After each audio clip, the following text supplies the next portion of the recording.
misyon ni General Torre, Astig Torre, ang pagposas mga kababayan kay Atty. Harry Roque at yung mga susunod na i-deliver na mga known personalities sa The Hague.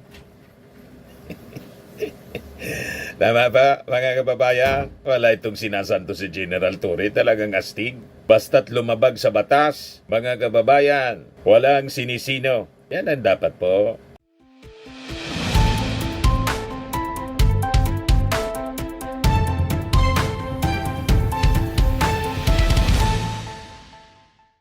Change of command, mga kababayan, ngayon sa Philippine National Police. Marking on Ayan in po the si electoral General process Mardil. and in the Philippine National Police. All these accomplishments were made possible by the dedication of the men and women of the Philippine National Police.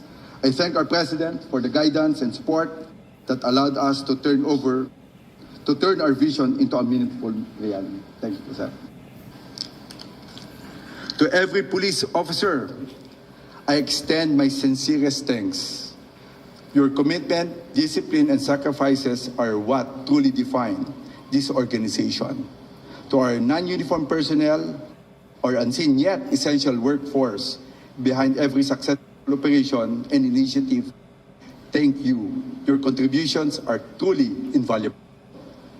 My sincerest gratitude also to the following people, of course, to the National Security Advisor, Eduardo Año, who helped us sa kanyang mga intelligence effort. Of course, to Nika, General De Leon, to the former Secretary Benhar Abalos. Thank you for guiding us. Of course, yung kasama po natin sa AFP, General Browner, sir, General Galide, kasama kong barkada po namin, si Coast Guard for helping us po secure po yung election. Kung hindi po namin sigurado sila kasama sa BARM, it will be a different story. Sir, maraming salamat po sa inyong lahat.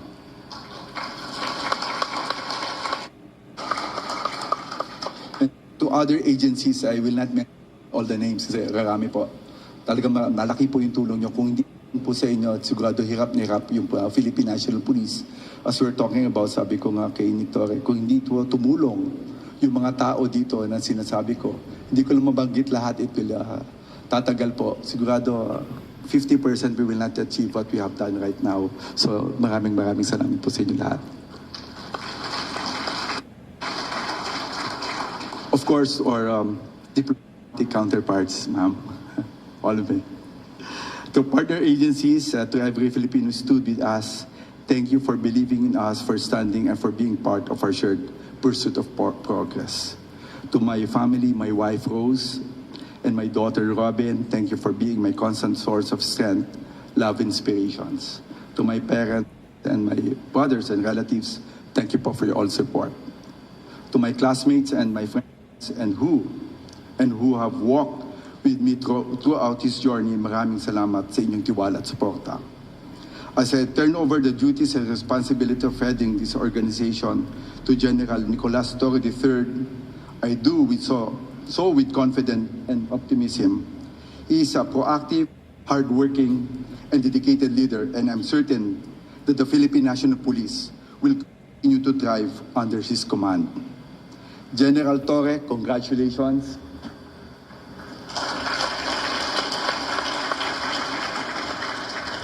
I wish you all the best as you take on this immense responsibility. The men and women of the Philippine National Police will continue to be your greatest strength. Si Astig na General po, na pinagtawanan ni Sara Duterte. I am reminded saying in the military, Pinagtawanan ni Sara Duterte po. Balls never die, they just fade away. Pero sa police po, iba po kami. Cops never die, they simply disappear in style. Kami lang po. Iba talaga kami. So looking back on all that we have accomplished, the challenges we surpassed, the victories we claimed, and the values we upheld, no achievement is greater than having brought dignity to this uniform. Taas noo ko pong ipagmamalaki na masarap iwanan ang serbisyo na maayos ang organisasyon at may respeto at tiwala ang tao sa pambansang kapolisihan. So again, sa bagong Pilipinas, ang gusto ng polis, siguro lang natin para marinig naman yun sa ibang country kasi kinakabahan sila. Sa bagong Pilipinas, ang gusto ng polis, lakasan pa rin natin. Boss, yung mga RD natin dapat marinig kasi dapat marinig sa abroad. Sa bagong Pilipinas, ang gusto ng polis, maraming salamat po. Thank you very much for your service, Police General Romel Francisco Marbil. You may now be seated. Constancio Chinayo Jr., Director for Personnel and Records Management, will now read the retirement order. Pursuant to General Order Number NHQ-GO-CR 2024-1046, dated February 29, 2024, and General Order Number 24, dated February 7, 2025. Police General Romel Francisco Daleg Marbil, O-00826, is compulsorily retired from the PNP service effective February 7, 2025, and is extended until June 2, 2025, by command of President Ferdinand R. Marcos Jr., Official, Edgar Allan O. Cubo, Police Lieutenant General, the Chief of Directorial Staff. Signed, Constancio T. Chinayo Jr., Police Major General, D. Director for Personnel and Records Management. Thank you once again, sir. You may now be seated. Oath taking and donning of ranks of the newly appointed Chief Philippine National Police, the Director for Personnel and Records Management, Police Major General Constancio Chinayo Jr., will now read the promotion orders. Pursuant to General Order Number NHQ-GO-PR, 2025-2798, National Headquarters, Philippine National Police, dated June 2, 2025. Police Major General Nicolas Deloso Torre III is promoted to the rank of Police General in permanent status effective June 2, 2025.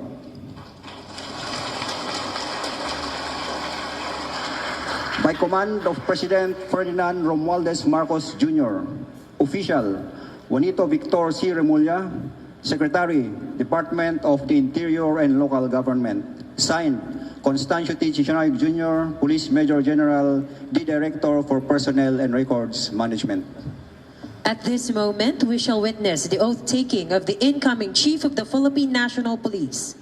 May we request Mrs. Patricia Jane Torre, as well as Mr. Julius Patrick, Rod Felicer, and Bert Felix Torre to join our honoree.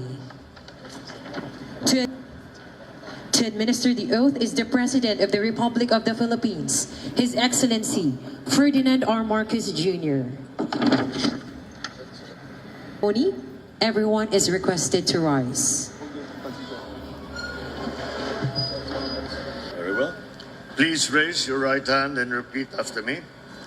Ako ang inyong pangalan, Ako si General Nicolas Torre III na itinalaga sa katungkulan bilang ang inyong katungkulan, na itinalaga sa katungkulan bilang Chief of the Philippine National Police ay taimtim na nanunumpa. Natutuparin ko ng buong husay at katapatan Natutuparin ko ng buong husay at katapatan sa abot ng aking makakaya sa abot ng aking makakaya ang mga takdang gampanin ng aking bagong katungkulan. ang mga takdang gampanin ng aking bagong katungkulan. Kalinsabay nito ay nangako ako Kalinsabay nito ay nangangako ako sa ngalan ng Republika ng Pilipinas sa ngalan ng Republika ng Pilipinas na aking itataguyod at ipagtatanggol ang saligang batas ipagtatanggol ang saligang batas at tunay na mananalig at tatalima ako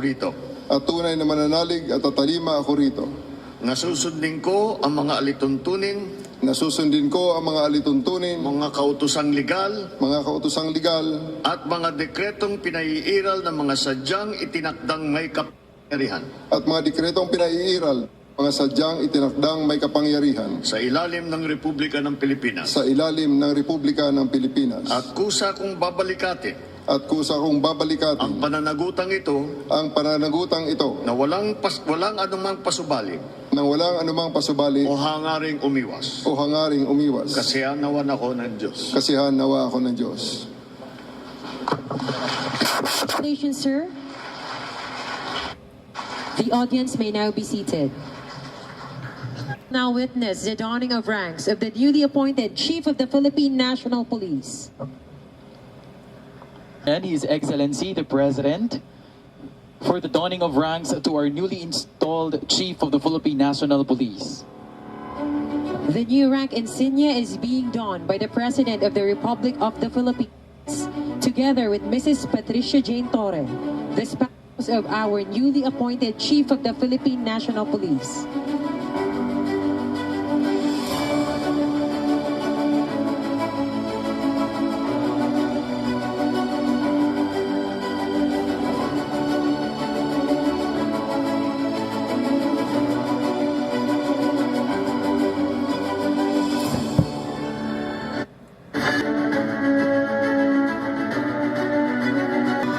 His Excellency, you may now be seated. Chief of the Philippine National Police for his inaugural speech. Ladies and gentlemen, once again, Police General Nicolas Torre III.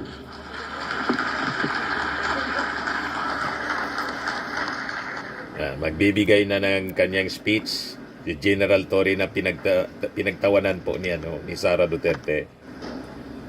His Excellency Ferdinand R. Marcos Jr., President of the Republic of the Philippines,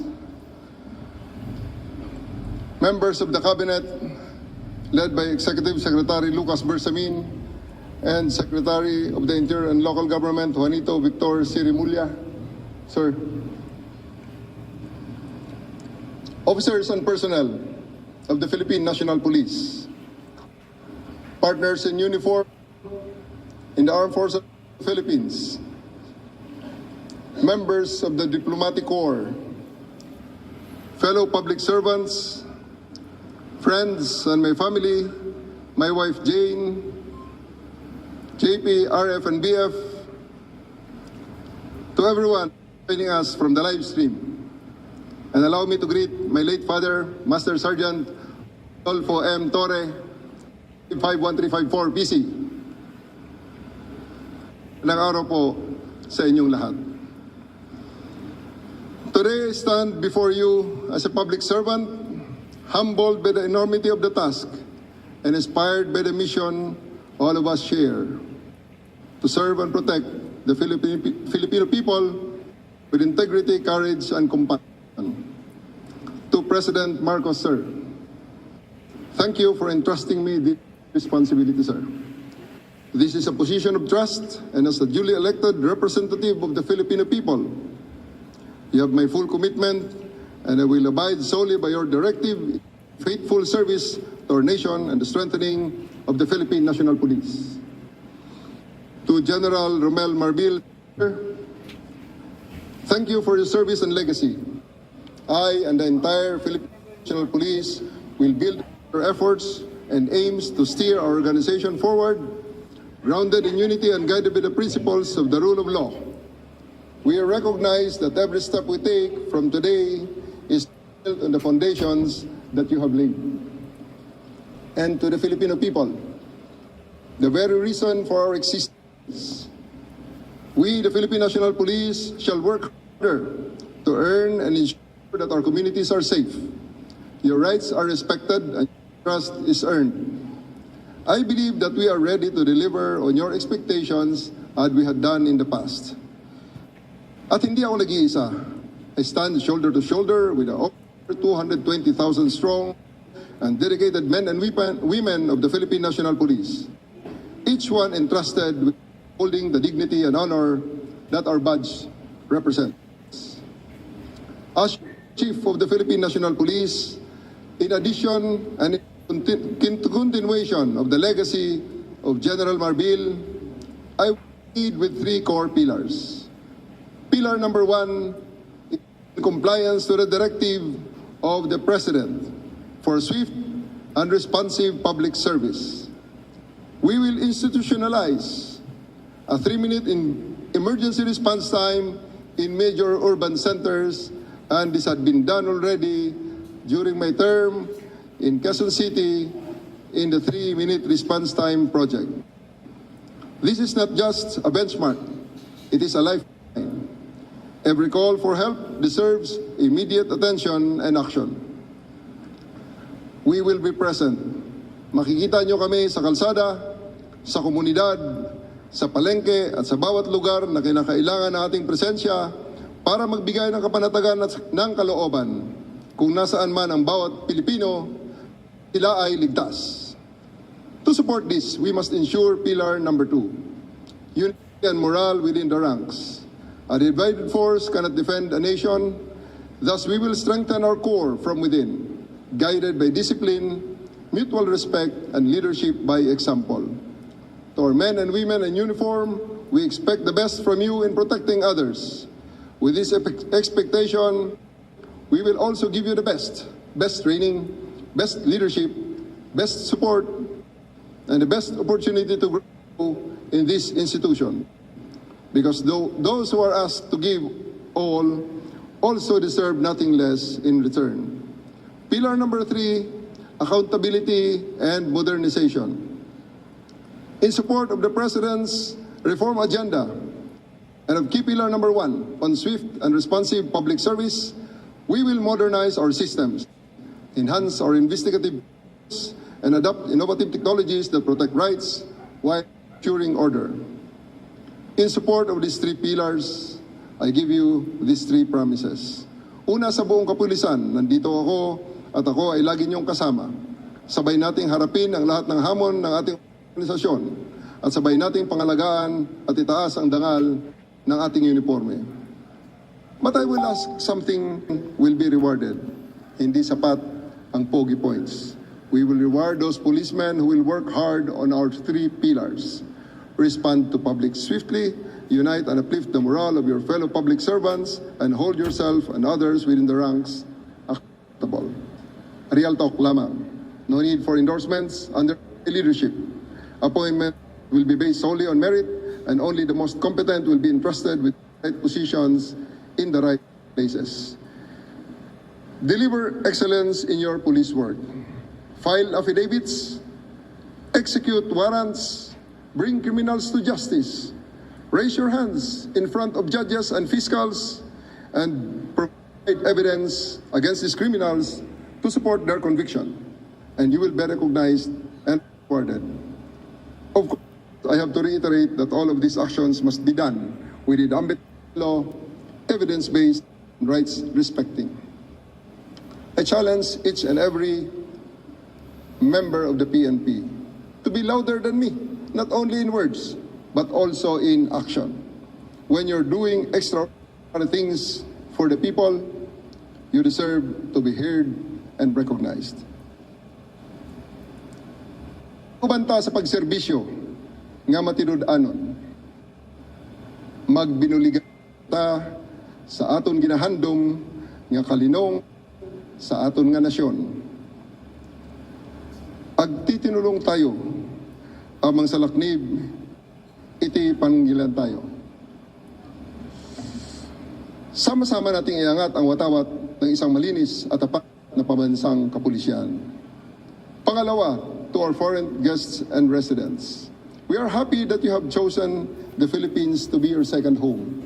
I promise that all of our laws apply equally to all, regardless of nationality. We are committed to upholding everyone's right, safety, dignity, including yours. Pangatlo, para sa bawat Pilipino, sa ilalim ng aking pamumuno, ang batas ay patas, ang serbisyo ay mabilis, at ang kapulisyahan ay karapat-dapat ng inyong tiwala. Hindi nyo na kailangan pang pumunta sa kung saan-saan at hindi namin kayo pagpapasapasahan at ang PNP na lamang ang inyong maging sumbungan ng inyong mga hinaing, lalong-lalo na ng paglabag ng inyong karapatang pantao. Tulungan nyo kaming tulungan kayo. We acknowledge your active partnership in creating the bagong Pilipinas we all dream of at buong puso kaming nagpapasalamat. Huwag kayong bibitaw at manatili sana kayong katuwang sa pagtaguyod ng kapayapaan at kaayusan ng ating bayan. We will strengthen our partnerships with the public so we can better understand local needs and respond to them with empathy and precision. Today, more than a beginning, it is a defining moment. Thus, let us seize it with unwavering courage, grounded in humility and a relentless commitment to serve the Filipino people with honor, excellence, and integrity. Maraming salamat po. Mabuhay ang pambansang pulisya, mabuhay ang bagong Pilipinas, mabuhay ang sambayanang Pilipino, at sa bagong Pilipinas, ang gusto ng pulis, ligtas ka! Maraming salamat po. Thank you very much and May slogan pa po, ang gusto ng pulis, ligtas ka sa bagong Pilipinas. Ayas, To introduce our Office of the President. ay papakilala na Ladies and yung gentlemen, ating Pangulo. the President of the Republic of the Philippines, His Excellency Ferdinand R. Marcos Jr.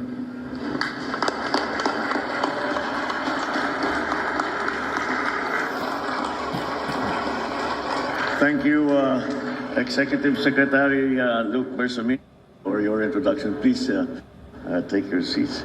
The Excellencies of the Diplomatic Corps, Interior and Local Government Secretary, Secretary John Vic Remulla, and other cabinet members here present. The Armed Forces of the Philippines Chief of Staff, General Romeo Browner, and the Major Service Commanders. Outgoing Chief of the Philippine National Police, Police General Romel Francisco Marbil. The newly installed Chief of the Philippine National Police, Police General Nicolas Torre III. Officers and civilian employees of the Philippine National Police, ang aking mga kasamahan sa pamahalaan, ang ating mga bisita na dumating ngayon, magandang araw po sa inyong lahat. Today, we witness more than a ceremonial change of man. We come together to reaffirm a shared responsibility, a responsibility to uphold peace, to preserve justice, and to protect the dignity of the Filipino. Each change in leadership promotes the values that give strength to our institutions. It reflects a clear belief that lasting progress is grounded in consistent service, accountable governance, and leadership that never forgets its duty to the people. So allow me to express the gratitude of a nation to the man who has served with strength and with resolve, Police General Romel Francisco D. Marbil. General Marbil, you led the PNP with a compass firmly set on integrity, professionalism, and respect for human rights. In your stewardship, the PNP became a more people-centered, structured, and regulated institution. You guided our officers to serve with integrity, and in doing so, you restored the people's confidence in the uniform that the police wears. In moments that tested our resilience, from disaster response to crisis management, from general public safety to the conduct of a credible and peaceful 2025 national and local elections, you showed us what a smart, capable leadership looks like. Sa ilalim ng inyong pamumuno, naging sandigan ng pamahalaan ng kapulisan na sa paghahatid ng tulong, ibigay ng proteksyon at pagtataguyod ng karapatang pamtao. Ipinakita ng PNP na walang katumbas ang buhay ng tao. Mga buhay na nailigtas, napaglingkuran at natulungang makabangon. And for this, General Marbil, we are truly grateful.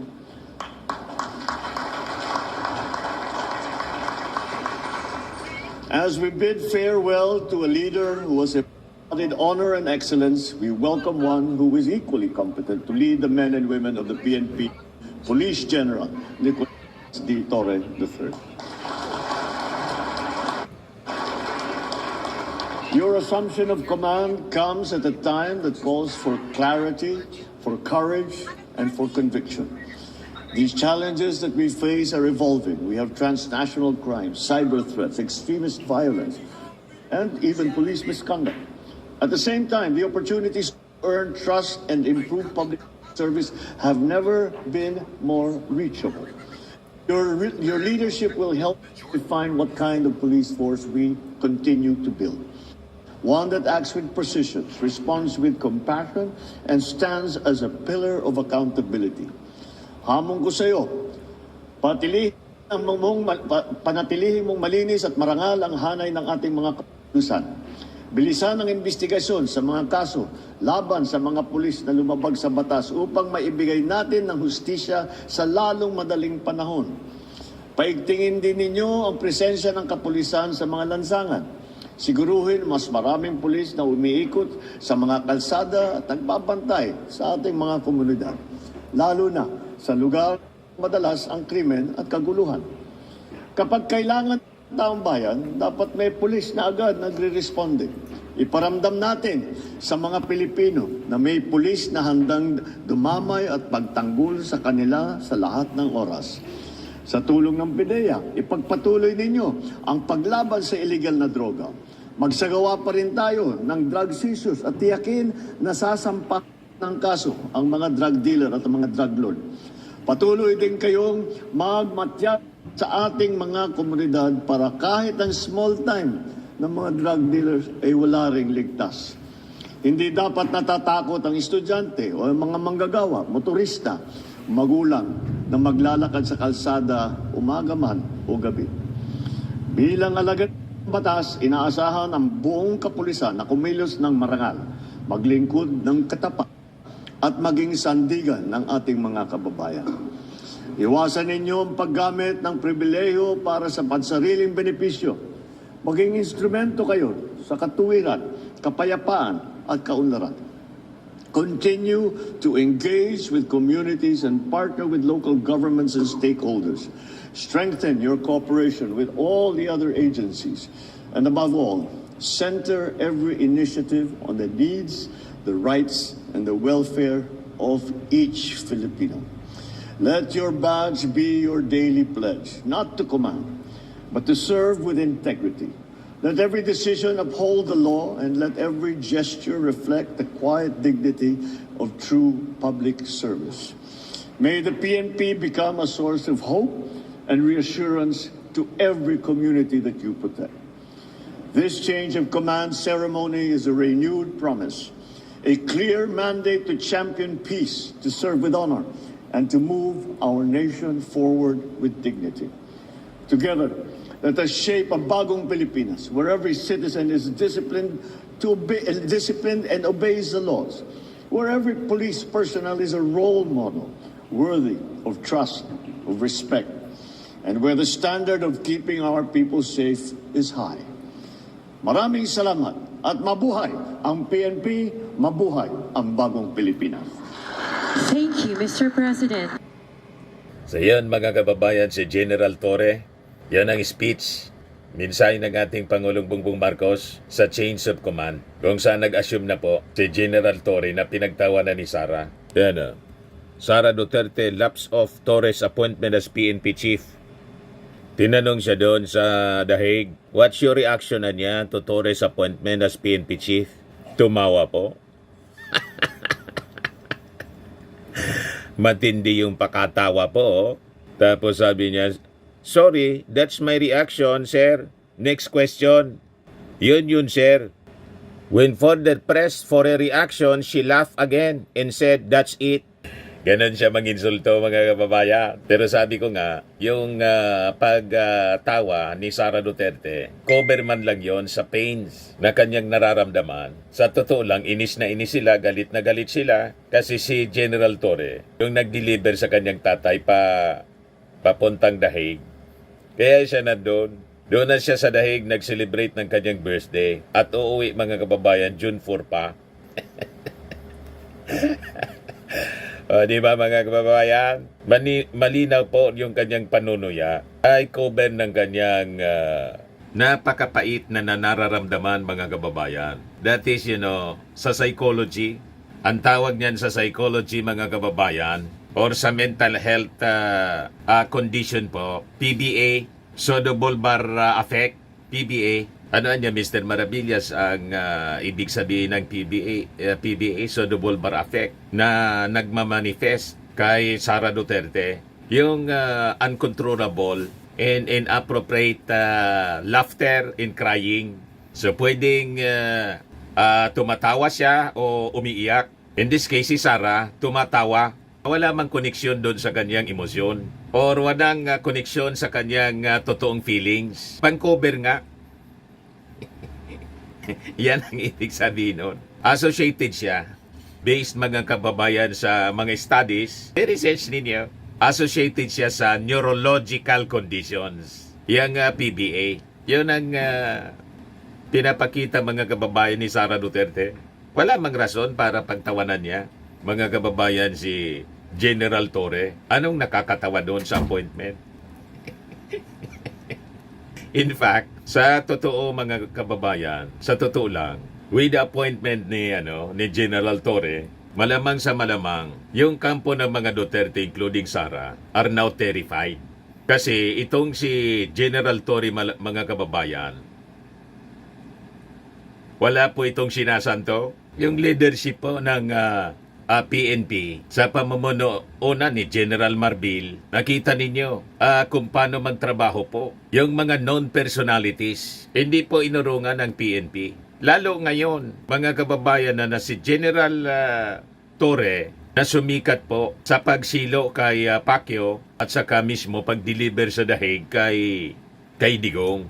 Kaya malinaw po mga kababayan na yung pagtawa po ni Sara Duterte sa appointment ni General Torre, cover sa totoo niyang nararamdaman. Ay, diba mga kababayan, yung mismong laman ng speech ni General Marbil na parte ng mga accomplishments ng PNP sa kanyang liderato. And of course, with General Torre as the head ng CIDG, pakinggan po natin mga kababayan yung sinasabi ni General Marbil kanina. We have intensified our high-impact law enforcement operations, sending a clear and sounding message. No matter where you go, no matter how far you run, the law will find you. Our pursuit of justice has reached beyond our shores with the arrest of dismissed Banban Tarlac Mayor Alice Goo in Indonesia. Sabi ko nga, dahil sa batas natin, walang puwang na pwede kang magtago. In my ating no crime, Next, hindi po Attorney Harry Roque. walang solusyon. Nothing is impossible within the Philippine National Police.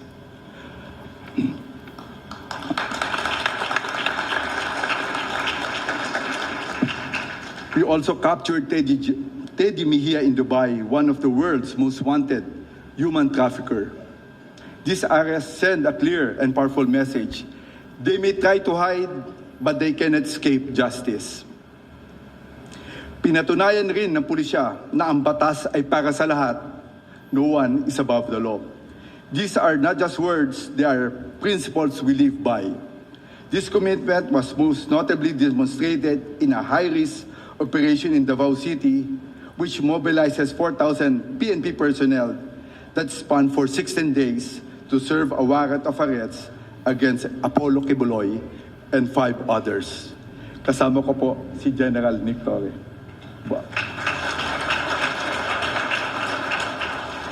Who are facing serious charges of human trafficking and sexual abuse. This unprecedented operation is a powerful testament that no position, no influence, and no amount of power can shield anyone from the reach of justice. The rule of law must and will always prevail. In response to the evolving threats in the digital space, we intensified our cybercrime operations, leading to the arrest of numerous individuals involved in various forms of online exploitation. We also spearheaded efforts to eradicate and shut down illegal Philippine offshore gaming operators nationwide in line with the directive of the President. So yan mga kababayan, and malamang sa malamang, sabi nga natin kanina, ang next mission ni General Torre, Astig Torre, ang pagposas mga kababayan kay Attorney Harry Roque at yung mga susunod na i-deliver na mga known personalities sa dahig. Tama ba mga kababayan? Wala itong sinasanto si General Torre, talagang astig. Basta't lumabag sa batas, mga kababayan, walang sinisino Yan ang dapat po. Yan ang kailangan natin sa PNP. No one is above the law. Sabi nga. At itong ating programa mga kababayan, atid sa inyo nitong ating mga sponsors. Fairmax Framing and Lifting Cream. Pinapay po sa mga pulses in affected area. Mainam po ito sa mga pains at paninigas ng mga kaso-kasuan. Ito sa mukha naman yung application, anti-aging, Automax po siya. Ito ay Glow 60 mga kababayan. Whitening po siya. Made in South Korea. Ito naman po, Nengxia Red Mix Fruit Drink. Gawa po siya sa goji berry. May anti-cancer properties po siya. At sa mga nagana po ng malinis and spacious fitness gym, pumunta lang po kayo sa aming Colossal Fitness Gym. May Grab car rental din po kami. At bills payment po sa aming office. At saka sa mga mahilig po sa mga imported bags, manood po kayo sa live selling ni Madam Aileen Rosales sa kanyang Aileen Closet po. Pati mga shoes, ito yung kanya po. Ito yung kanyang page. Kita ninyo, napakagandang mga online selling po siya. Si Madam Aileen Rosales. At cellphone number niya po, 773-798-7816. Ito naman po yung bago naming product na binibenta online. iGlow Serum Whitening po siya. Tingnan ninyo yung epekto sa aking anak na architect before and now. Yung mga inquiries po ninyo, dumiretso na lang kayo sa kanyang Facebook account, Riz Maravillas.